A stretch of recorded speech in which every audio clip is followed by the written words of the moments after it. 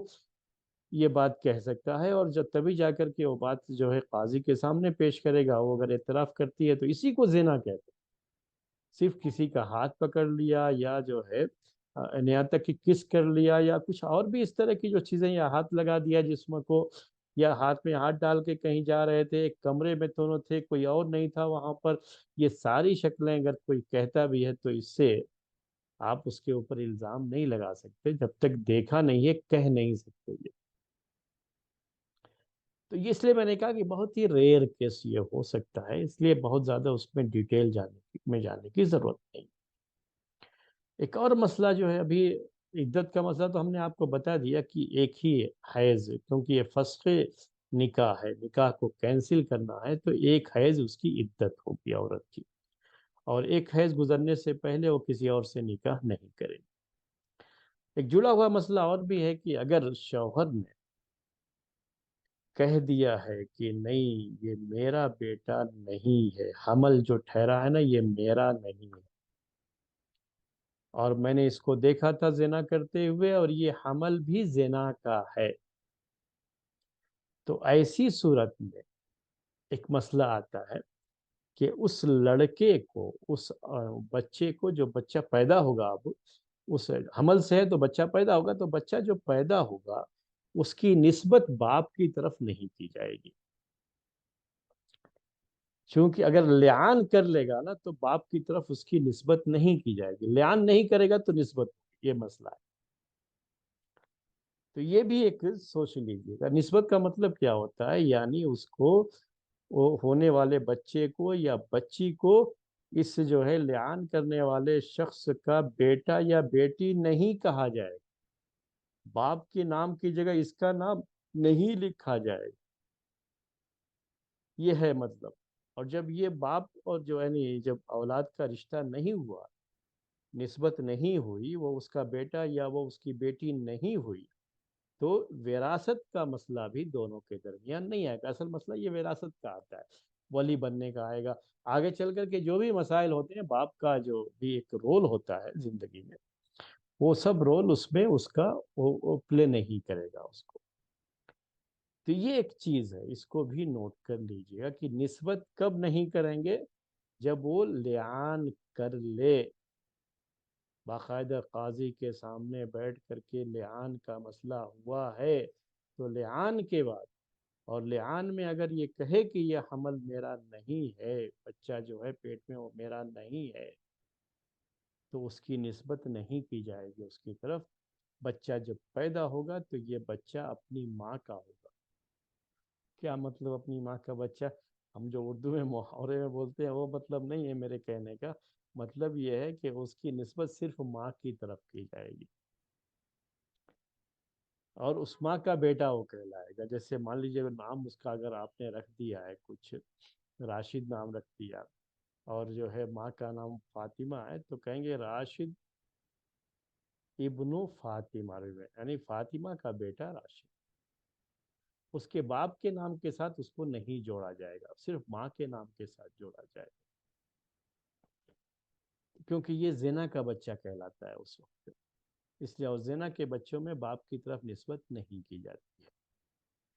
لیکن اس کے لیے کنڈیشن کیا ہے وہ یاد رکھیے گا، کنڈیشن کیا ہے کہ وہ لعان کرے، لعان کے بعد ہی یہ چیز ہوگی۔ اگر وہ لعان کرنے کے لیے تیار نہیں ہے تو پھر وہ بچہ اسی کا مانا جائے گا، اور نسبت بھی اسی کی طرف کی جائے گی۔ اس سلسلے میں شریعت کا ایک بڑا جو ہے کلیئر کٹ رول ہے، ضابطہ ہے، کیا ہے کہ بچہ ہمیشہ اس کی نسبت اسی کی طرف کی جائے گی جو بستر والا ہے۔ یعنی اگر کسی لڑکی کی شادی ہو چکی ہے، اس کا شوہر ہے، وہ اپنے شوہر کے ساتھ رہتی ہے، تو جو بھی بچہ پیدا ہوگا وہ بچہ اسی شوہر کا مانا جائے گا، ہمیشہ اس کی نسبت اسی شوہر کی جائے گی، اسی شوہر کی طرف کی جائے گی۔ اگر شوہر صرف یہ ارے نہیں یہ میرا، یہ لگتا نہیں ہے کہ جو ہے تم میرے بیٹے ہو، کہیں پڑوسی کے تو نہیں ہو، وہ سب جو ہے نا کبھی وہ سنتے رہتے ہیں نا آپ جو اس طرح کی چیزیں، تو وہ سب نہیں مانا جاتا ہے اس میں، شریعت میں، ہماری شریعت میں بڑا جو ہے دو ٹوک جو ہے بالکل کلیئر کٹ، ہمیشہ نسبت جو ہے بچے کی کس کی طرف کی جائے گی؟ شوہر کی طرف، باپ اس کا وہی رہے گا۔ اگر وہ انکار کرتا ہے اور یہ کہتا ہے کہ یہ میرا نہیں ہے، یہ حمل میرا نہیں ہے، حمل کے ٹائم میں ہی اسے انکار کرنا ہوتا ہے اگر ایسا کچھ ہے تو، اور اسے یہ کہنا ہوگا جا کر کے قاضی کے سامنے، اور وہ بھی قاضی کے سامنے کہنے ہی کافی نہیں، لعان ہوگا تب جا کر کے یہ بات مانی جائے گی۔ اس کا مطلب یہ کہ واقعی یہ آدمی سیریس ہے اور یہ نہیں ہے اس کا، لعان سے پہلے تک یہ گنجائش نہیں، وہ بچہ اسی کا مانا جائے گا اور اسی کی طرف اس کی نسبت بھی کی جائے گی۔ سارے حقوق جو ہوتے ہیں، وہ بچہ یا وہ بچی جو بھی پیدا ہوتی، وہ ڈیزرو کرتی ہے کہ اپنے اس باپ سے اپنے سارے حقوق بھی حاصل کرے، میراث کے حقوق ہوں اور بھی دوسرے جو حقوق ہوتے ہیں وہ سب کے سب حاصل کریں۔ تو میں آپ سے یہ نسبت کی بات کہہ رہا، اس میں حدیث ہے الولد للفراش وللآخر الحجر، کہ جو بھی بچہ پیدا ہوگا وہ ہمیشہ اسی شوہر کا مانا جائے گا جس شوہر کے ساتھ یہ عورت رہ رہی ہے، اپنے شوہر کے ساتھ۔ تو جو بھی عورت اپنے شوہر کے ساتھ رہتی ہے، بچہ جب پیدا ہوتا ہے تو اس شوہر کی طرف ہی اس کی نسبت کی جائے گی۔ حمل کی بات ایک تو ہو گئی، اب بچہ پیدا ہو گیا، اس کے بعد کہتا ہے شکل دیکھ کر کے بچے کی کہ یہ بچہ میرا نہیں۔ کبھی بعض لوگ ایسا کر دیتے ہیں کہ بچے کی شکل دیکھ کر کے کیا کہہ رہے ہیں کہ یہ بچہ میرا نہیں۔ کبھی ایسا ہوتا ہے کہ بعض بچے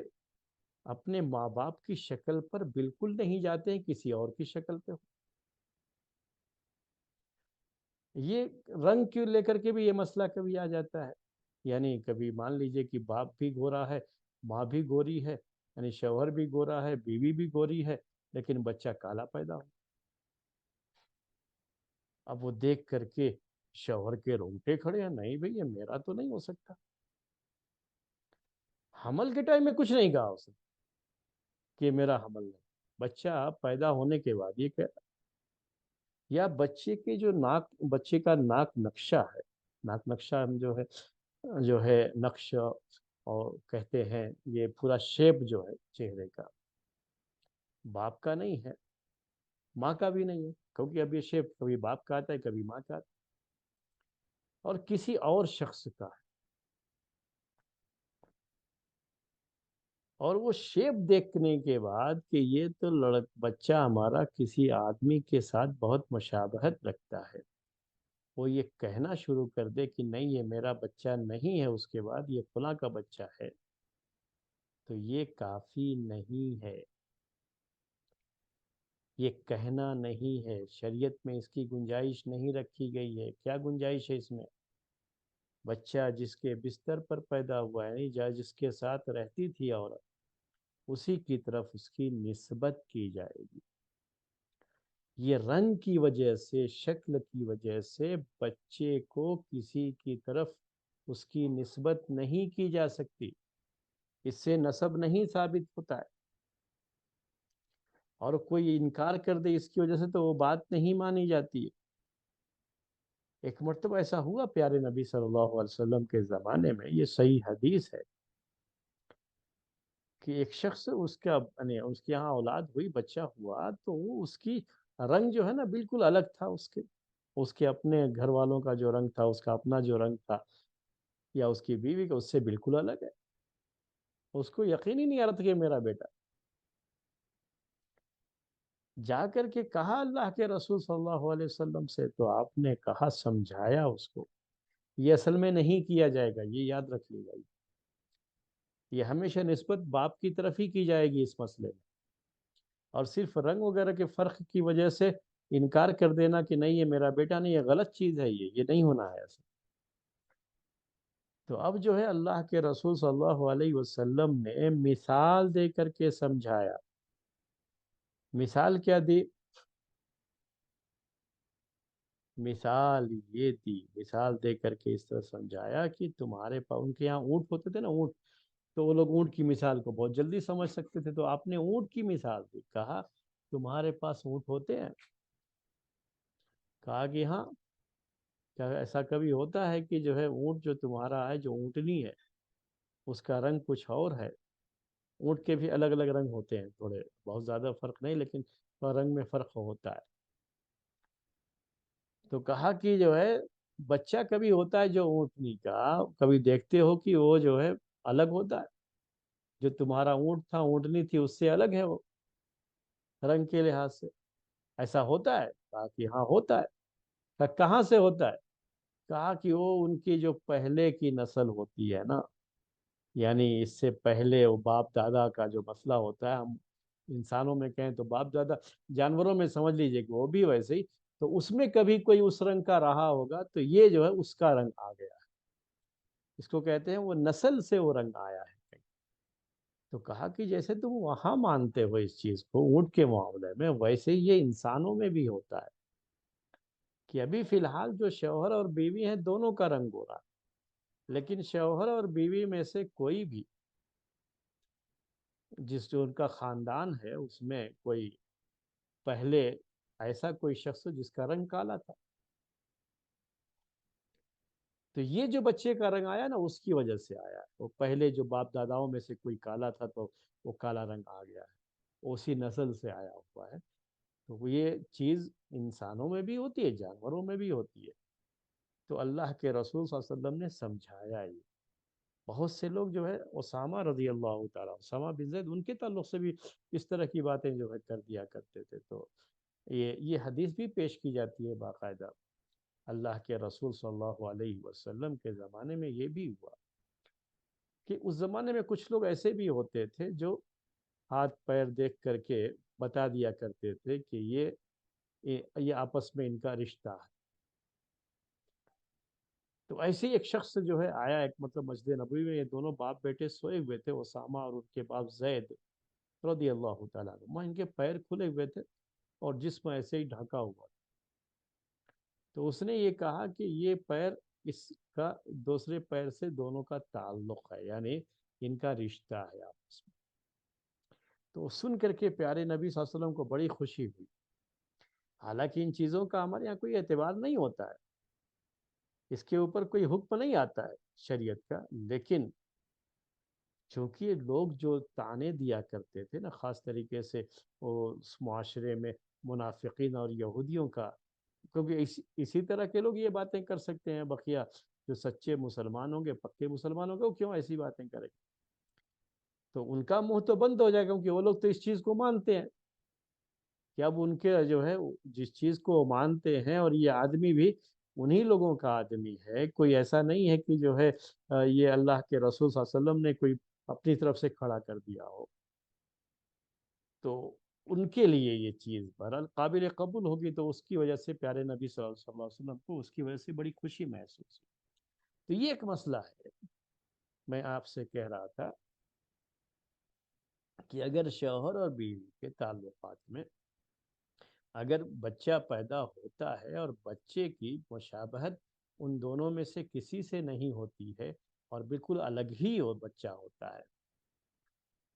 چاہے رنگ کے لحاظ سے ہو یا کسی اور لحاظ سے ہو، جو ہے مشابہت کیا، یعنی بالکل باپ کو لگتا ہے کہ میرا بیٹا ہی نہیں ہے، میری اولاد ہی نہیں ہے،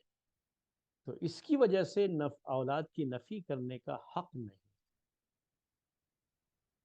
بلکہ ہمیشہ وہ بچہ اسی شوہر کا مانا جائے گا،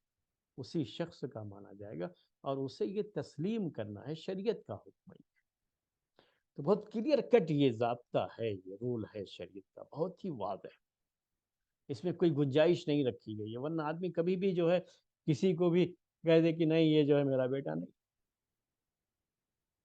کہ نہیں میری بیوی کا کسی سے تعلق رہا ہوگا، یہ میرا بیٹا نہیں ہو سکتا، یہ میری اولاد نہیں ہو سکتی، تو ایسے تو لوگ بہت زیادہ، بہت پریشانیاں آ جائیں گی نا اس کے بعد، اسی لیے بڑا اہم ضابطہ ہے یہ شریعت۔ اب یہاں ہو سکتا ہے کہ آپ میں سے کچھ لوگوں کے ذہن میں اس طرح کا سوال آ رہا ہو، آج کل کچھ جو نئی چیزیں ہیں، نئی ٹیکنالوجی ہے، تو ہم نئی ٹیکنالوجی سے کیوں نہیں فائدہ اٹھا لیتے اس میں؟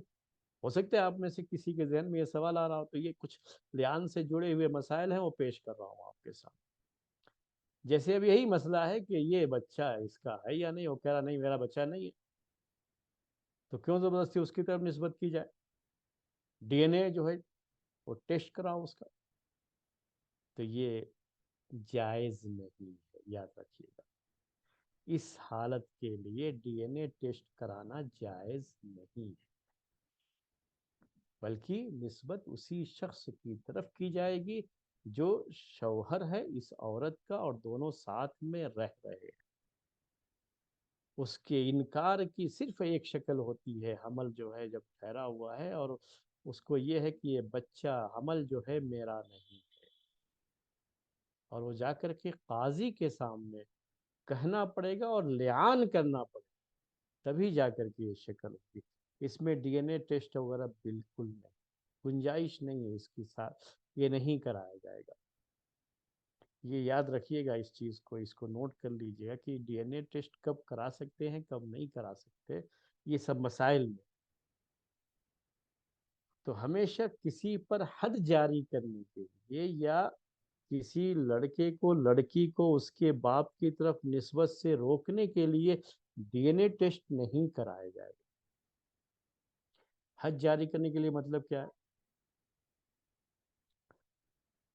عورت کو کے پیٹ میں بچہ ہے یا بچہ پیدا ہو گیا، اور وہ کہتی ہے کہ یہ فلاں آدمی نے میرے ساتھ زنا کیا تھا، یہ اسی کا بچہ ہے، تو شریعت میں یہ ہے کہ صرف عورت کے کہنے کی وجہ سے اس آدمی پر کسی طرح کی کوئی حد جاری نہیں کی جاتی۔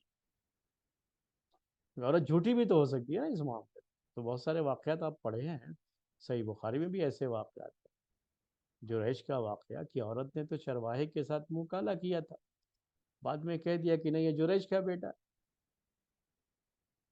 اصل میں وہ جریج سے کچھ دشمنی تھی، وہ دشمنی نکالنی تھی۔ تو یہ ہو سکتا ہے، تو صرف عورت کے کہنے سے یہ چیز نہیں ہوتی شریعت میں کہ اس کے اوپر حد جاری کی جائے یا کوئی معاملہ ہو۔ تو حد جاری کرنے کے لیے ضروری ہوتا نا کہ وہ ثابت ہو، یا وہ آدمی اعتراف کرے، دو میں سے اعتراف کرے یا تو ثابت ہو، اور اس کے لیے 4 گواہ چاہیے، جو کوئی آسان معاملہ نہیں ہوتا ہے 4 گواہ لے کر کے آنا۔ سچے گواہ ہونے ہیں 4، جھوٹے گواہ تو ابھی آپ سینکڑوں کھڑے کر دیں گے آج کے زمانے میں کورٹ کے اندر، وہ مسئلہ نہیں ہے۔ تو یہ ایک چیز کیا ہے، اب عورت اگر اس طرح سے کسی پر الزام لگا رہی ہے، یہ شوہر بیوی والا مسئلہ نہیں ہے، یاد رکھیے گا۔ یہ مسئلہ کون سا چل رہا ہے ابھی؟ یہ عورت جو شادی شدہ نہیں، اور وہ عورت جو شادی شدہ نہیں ہے، اس نے وہ حمل سے ہو گئی ہے، اور وہ کہہ رہی ہے کہ یہ بچہ میرے پیٹ میں فلاں آدمی کا ہے، فلاں شخص کا ہے، اور وہ کہتا ہے نہیں نہیں ہے، اور مسئلہ ختم ہو جاتا ہے جب وہ انکار کر دیتا ہے تو۔ لیکن اب یہ جھوٹے گواہ بھی لے کر کے چلی آ گئی۔ آج کے کورٹ میں جھوٹے گواہ تو ہوتے ہیں نا، میں شکل بتا رہا ہوں صرف آپ کو کہ کبھی اگر ایسا کچھ مسئلہ ہوتا ہے، ڈی این اے ٹیسٹ کی کیا شکل اگر کبھی جائز بھی ہوگی تو کس شکل میں ہو سکتی ہے، وہ اس کی ایک مثال دے رہا تھا یہ آپ کو، کہ اب یہ مسئلہ ہے کہ اب وہ سب جھوٹے ہیں گواہ یا نہیں ہیں، وہ کیسے آدمی جو۔ تو اب یہاں پر ایک سوال یہ آتا ہے، یہ مسئلہ پیدا ہوتا ہے یہاں،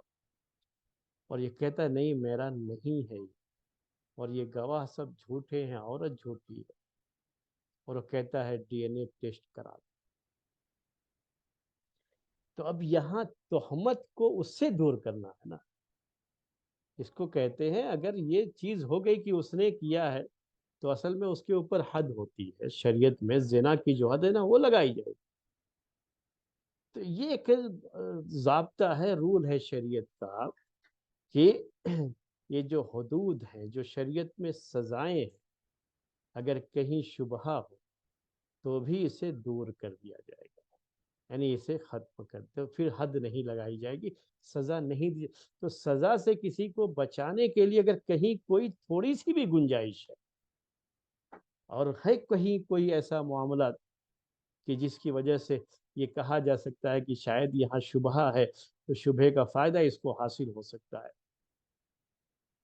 تو یہاں جب آدمی کہہ رہا ہے کہ ڈی این اے ٹیسٹ کرا لو، میرا نہیں ہے یہ، میں نے نہیں کیا ہے،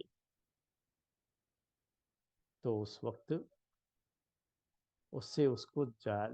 جو ہے چھٹکارا دینے کے لیے کہ اس کے اوپر حد نہ جاری کی جائے، اس سے بچانے کے لیے ڈی این اے ٹیسٹ کرائیں تو کوئی حرج نہیں۔ لیکن ڈی این اے ٹیسٹ کبھی بھی اس کے لیے نہیں کرایا جا سکتا کہ ایک آدمی یہ کہہ رہا ہے کہ یہ میرا بچہ نہیں ہے، اور وہ شوہر ہے اس بیوی کا، اور دونوں ساتھ میں رہتے ہیں، ٹھیک ہے۔ اسی طرح سے یہ جو زنا کے الزام وغیرہ لگتے ہیں، تو عورت کو اگر جو ہے حمل ہوتا ہے تو ایک بڑا، یہ خود بھی اپنے آپ میں ایک کلیئر جو ہے، بہت ہی کلیئر یہ پروف ہے کہ اس نے زنا کیا۔ اب اس عورت نے کسی کا نام بھی لے لیا کہ فلاں آدمی کا ہے، تو صرف اس کے نام لے لینے سے اس آدمی کو سزا نہیں دی جاتی ہے جب تک کہ وہ خود اعتراف نہ کرے۔ تو یہ ایک دوسرا مسئلہ تھا، بیچ میں اس میں جڑ گیا، یہ آ گیا ساتھ میں۔ لعان سے جڑا ہوا ایک مسئلہ اور بھی آپ کے سامنے پیش کر دوں۔ وہ مسئلہ کیا ہے لعان سے جڑا ہوا؟ کہ لعان کا مسئلہ تو ہو گیا، سب کچھ چیز ہو گئی، اب وہ لعان کا مسئلہ ہو جانے کے بعد، ساری چیزیں ہو جانے کے بعد، ہاں اس سے جڑا ہوا ایک مسئلہ کہہ رہا تھا میں، پہلے آپ کو پہلے وہ بیان کر دوں، ایک چھوٹا سا مسئلہ۔ آج کے دور میں کیا لعان ہو سکتا ہے؟ ہاں ہو سکتا ہے، جہاں اسلامی نظام ہے وہاں ہو سکتا ہے، لیکن اب میں ایک سوال کو تھوڑا سا اور بہت مختصر، بہت ہی جو ہے یعنی محدود کر دیتا ہوں، کہ ہمارے اس ملک میں، جس سماج و سوسائٹی میں ہم رہتے ہیں، یعنی ہمارے اس ملک میں جہاں کوئی اسلامی نظام قائم نہیں ہے، جہاں کوئی اسلامی جج نہیں ہے اور حاکم بھی اسلامی نہیں ہے، اسلامی سزائیں بھی نافذ نہیں کی جا سکتی، تو ایسی جگہ پہ کیا لعان ہو سکتا ہے؟ مجھے بعض جو ہے میرے شاگردوں نے بتایا کہ ہمارے اس ملک کے بعض علاقوں میں لوگوں نے باقاعدہ، بعض علماء نے وہاں مل کر کے لعان کرا دیا ہے۔ ایسا کچھ تھا، جو ہے شوہر کا کہنا تھا، اور بیوی انکار کر رہی تھی کہ نہیں یہ غلط کہہ رہا ہے، میرے اوپر الزام ہے، تو لعان کرایا باپ، اور لعان کرا کر کے دونوں کو الگ الگ کرایا۔ لیکن میں سمجھتا ہوں کہ اس ماحول میں لعان کا مسئلہ نہیں آنا ہے، اس میں کوئی حدیث بھی نہیں ہے، کوئی اس طرح کی چیز نہیں ہے، اجتہادی چیز ہو سکتی ہے کسی کی، اور میرا اجتہاد یہ کہتا ہے کہ نہیں، یہاں اس ماحول میں اس کی ضرورت ہی نہیں ہے لعان، کیونکہ لعان جو ہے کیوں رکھا گیا ہے یہ کہ اس کے ذریعے سے شوہر بھی حد قذف، یعنی بیوی پر زنا کا الزام لگانے کا جو حد ہے 80 کوڑے، اس سے وہ بچے گا، اس سے بچانے کے لیے یہ لعان کرایا جاتا ہے، اور بیوی حد زنا سے بچے گی، یعنی زنا کی جو حد ہے، اب شادی شدہ ہے یہ، تو اس کی حد کیا ہوتی ہے زنا کی؟ اس کی حد ہوتی ہے پورے اس کو رجم کرنا، پتھر مار کر کے ہلاک کر دیا جائے گا، تو اس سے وہ محفوظ رہے گی اگر لعان کی شکل ہو جاتی ہے۔ تو لعان کا مین مقصد صرف دونوں میں جدائی نہیں ہے، لعان کا مین مقصد تو یہ ہے کہ اس کے ذریعے سے ان کو حد سے دور کر دیا جاتا ہے، حد سے بچا لیا جاتا ہے، یہ اصل لعان کا مقصد ہے۔ صرف دونوں میں جدائی کا مسئلہ ہے تو شوہر ہے، اس نے دیکھ لیا ہے، اس کو اپنے پاس نہ رکھے، طلاق دے دے، مسئلہ ختم، کوئی یہ چیز ہی نہیں ہے اس میں، یا اس نے ایسا الزام لگایا اور بیوی نے ایسا کچھ کیا نہیں ہے اور خواہ الزام لگا رہا ہے، تو اب دونوں کیسے ساتھ میں رہ سکتے ہیں؟ اور طلاق بھی نہیں دے رہا ہے، تو عورت کو خلا لینے کا حق ہے، وہ خلا لے لے گی، لیکن جدائی کی شکل ہے یہ، اس کے علاوہ بھی، لعان کے علاوہ بھی جدائی کی شکل موجود ہے، صرف جدائی کا مسئلہ ہو، یہ صرف جدائی کا مسئلہ نہیں ہے، یہ یاد، اس سے کچھ اور مسائل جڑے ہوئے،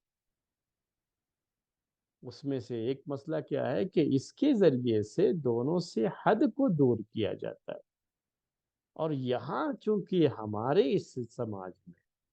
حد جاری کرنے کا مسئلہ ہی نہیں ہے سرے سے، وہ چاہے کہے نہ کہے، لعان کرے نہ کرے، اس کو نہ اس کے اوپر حد جاری کی جا سکتی ہے نہ اس کے اوپر، کیونکہ حد جاری کرنے کے لیے اسلامی نظام کی ضرورت ہے، اسلامی جج کی ضرورت ہے۔ حاکم وقت ہی کو اصل میں یہ حد جاری کرنے کا حق ہوتا ہے۔ آپس میں لوگ خود جو ہے بیٹھ کر کے حد جاری کرنا شروع کر دیں تو اس کو اسلام نہیں کہتا۔ یہ اس چیز تھی، میں نے سوچا کہ تھوڑی سی وہ بات بھی آپ کے سامنے کلیئر کر دوں۔ تو میں سمجھتا ہوں کہ اس ماحول میں لیان کا مسئلہ ویسے عام طریقے سے ہوتا بھی نہیں، ہم نے کہیں سنا نہیں۔ ایک شاگرد نے میرے بتایا کہ کسی علاقے میں ایسا ہوا ایک مرتبہ، اور وہیں کے علماء نے بیٹھ کر کے کیا۔ ویسا ہوتا ہے کہ بہت سارے علماء، ان کے اندر بھی یہی ہوتی ہے چیز کی، جو انہوں نے پڑھا حدیث میں ہے لیان کا ذکر، قرآن میں ہے، تو چلو لیان کریں گے۔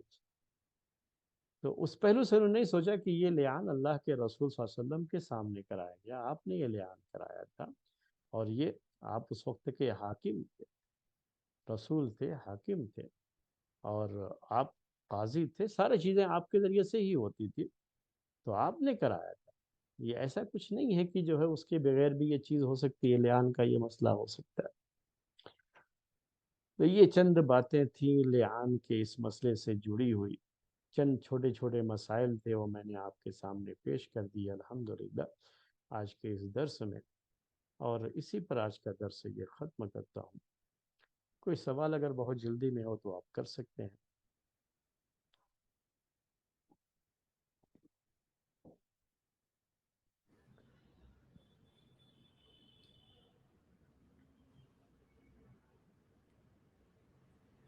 شیخ، اگر کیمرے پہ کچھ ریکارڈ ہوا ہے تو کیا اس کو بطور ثبوت پیش کر سکتے ہیں؟ ہاں، کیمرے کا ریکارڈ یہ کس حد تک اس کی مانیتا ہے، اس کو کس حد تک پروف مان سکتے ہیں، یہ اپنے آپ میں ایک بڑا مسئلہ ہے، ٹھیک ہے؟ کیونکہ کیمروں سے چھیڑخانی بھی کی جا سکتی ہے، اور بالکل اسی کیفیت میں وہیں پہ کیمرہ تھا، ویسا تھا، وہ کیمرے میں کچھ اس طرح سے حرکتیں کرتے ہوئے ملے، چیزیں ہوئی ہیں، تو وہ سب کافی نہیں ہے اصل، اور کیمرے کے ساتھ چھیڑخانی بھی کی جا سکتی ہے۔ اسی لیے کیمرے کا یہ پروف اتنا زیادہ ابھی تک تو میں جہاں تک سمجھتا ہوں شریعت کے لحاظ سے اس کو اتنا بڑا پروف نہیں مانا جاتا ہے، اور ہماری شریعت کے اندر یہ مسئلہ ہے کہ جہاں تک حدود ہیں، یہ سزائیں ہیں دنیا کی، جہاں تھوڑا بھی شبہ کچھ آتا ہے وہاں جو ہے اس کو پھر حد کو جاری نہیں کیا جاتا ہے، نافذ نہیں کیا جاتا ہے۔ جی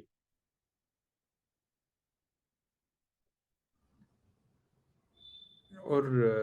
اس کی علت کیا ہے شیخ کہ اگر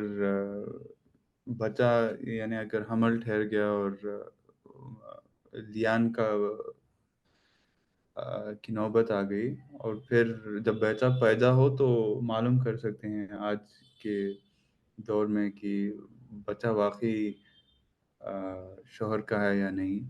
جی تو ہاں، اس کی ممنوعت کیوں ہے؟ ہمیشہ اس کا اصول یہی ہے، ضابطہ اس کا یہی ہے۔ اب جب لعان ہو گیا تو یہ مسئلہ ختم ہو گیا، پھر اب اس کے بارے میں کوئی اور چیز نہیں کر سکتے کہ ہاں یہ کیا ہے کیا ہے، اور وہ ڈی این اے ٹیسٹ نہیں کرائیں، اس کا جو ہے یہ چیز طے ہے۔ اب مسئلہ یہ ہے اس میں یہ کہ اسی حدیث میں یہ بات بھی ہے اصل کہ ہلال بن امیہ نے اپنی بیوی کو یہ جو ہے کے تعلق سے کہا تھا کہ شریک بن سہمہ نام بھی لیا تھا دوسرے صحابی کا جن کے ساتھ انہوں نے اپنی بیوی کو پکڑا تھا، نام بھی لیا تھا، اور اس کے بعد حمل بھی تھا، تو حمل کا کہا کہ یہ میرا نہیں ہے، اسی کا۔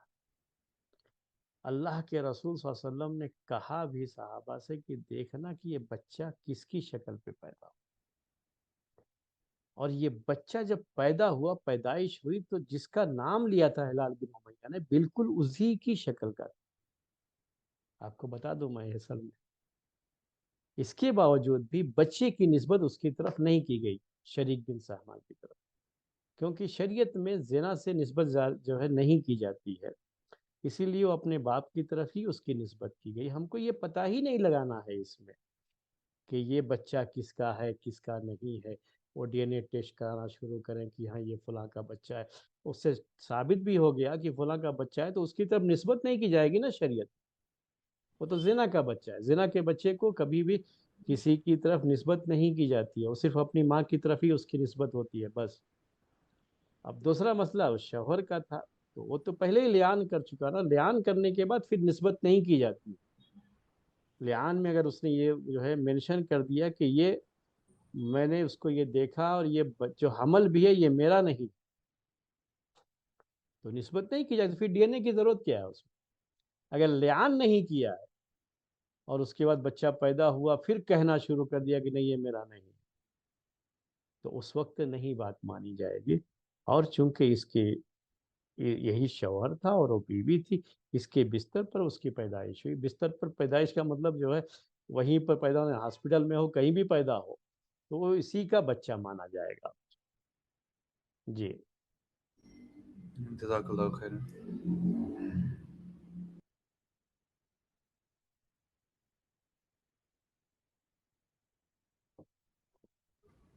اور شیخ ہم جو ماحول میں رہتے ہیں، کسی کا سوال تھا کہ ہم جو ماحول میں رہتے ہیں تو اس میں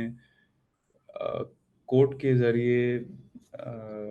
اگر ڈائیورس دیں تو ایک مانا جائے گا یا تین بول کے؟ ڈائیورس کی کیفیت پر اس کو ڈیپینڈ کرتا ہے،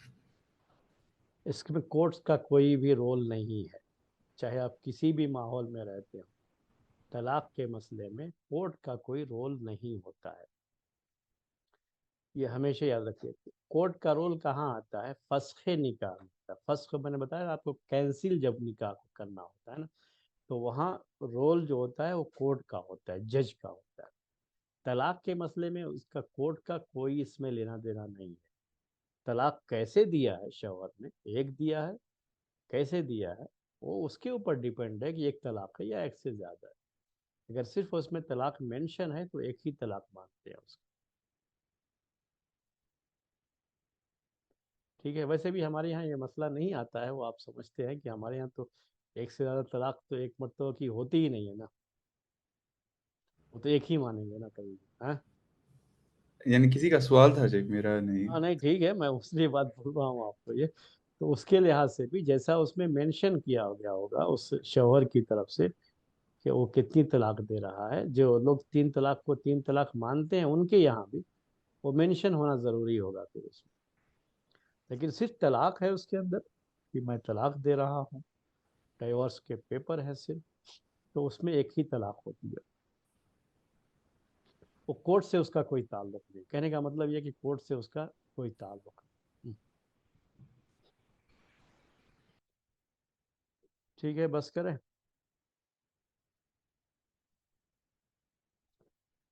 ٹھیک ہے، سبحانک اللہم و بحمدک، اشہد ان لا الہ الا انت، استغفرک و اتوب الیک۔